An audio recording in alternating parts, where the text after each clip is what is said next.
Allah Azza wa Jalla merintahkan kaum mukminin untuk bersalawat untuk Nabi Muhammad sallallahu alaihi wasallam, ya, sebagaimana ma'ruf ini kita dengar.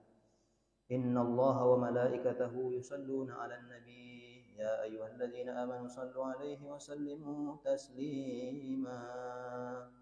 Dan ayat ini tidak pernah dicontohkan oleh Nabi, tidak pernah dicontohkan oleh para sahabat. Bahkan Bilal bin Rabah sekalian ketika mau azan mendahulukan ayat ini. Nah, ini perlu kita kasih tahu itu Pak ya. Jadi kalau mau azan langsung aja azan Pak. Allahu Akbar, Allahu Akbar. Nggak usah kita langsung innallaha mana. Karena Bilal itu kan master azan istilahnya Pak ya. Dialah tukang azan. Kalau di Madinah itu Bilal. Kalau di Mekah siapa namanya? Umi Maktum gitu. Umi Maktum juga di Madinah. Abi Ma'zurah.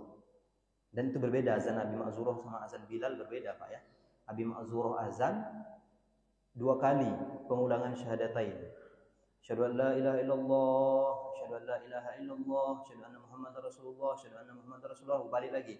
Asyhadu an la ilaha illallah, asyhadu an la ilaha illallah, asyhadu anna Muhammadar Rasulullah, asyhadu anna Muhammadar Rasulullah. Hayya 'alas shalah, hayya 'alas shalah. Dan mazhab Syafi'i dalam kitab Al-Um ya, tidak sah azan menurut Imam Syafi'i ya, kalau dia tidak memakai azan Abi Ma'zurah. Maka kita nggak bisa Pak sebenarnya saya Syafi'i tulen. Kalau kita mengaku Syafi'i tulen, azan kita sebagaimana azan Abi Ma'zurah. Karena Imam Syafi'i berpendapat tidak sah azan yang seperti azan kita ini. Yang kita pakai ini adalah azan Bilal. Azan Bilal ya. Nah, seperti itu. Dan tidak ada, kembali kita, ketika mau azan mengucapkan firman Allah ini ya. Tidak ada.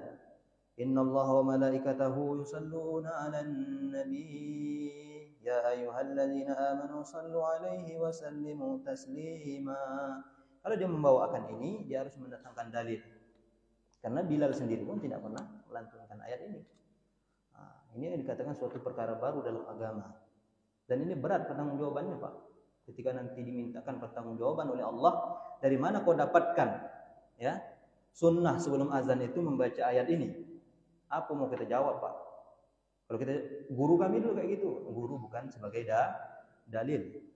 Nah, dalil itu adalah Al-Quran dan sunnah. Perintah untuk bersalawat ini memang ada gitu. Maka hendaklah kita menempatkan suatu pada tempatnya Pak.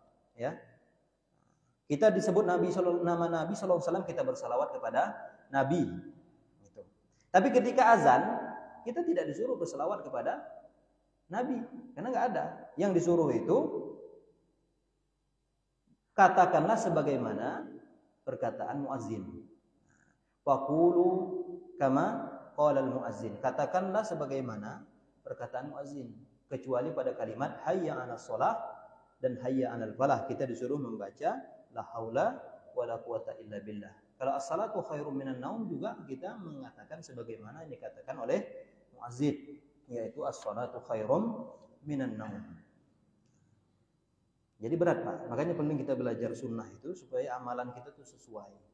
Kadang-kadang alasan orang kan itu baik menurut kita, belum tentu menurut Allah itu baik. Kita minum misalnya, kita baca doa Allahumma inni a'udzubika minal khubusi wal khaba'is. Dalam maknanya baik gitu Pak ya, tapi secara penempatannya tidak pas. Makanya dakwah salafiyah ini supaya umat itu beramal pas gitu Pak ya, dengan tuntunannya gitu. Nah, itu yang didakwahkan.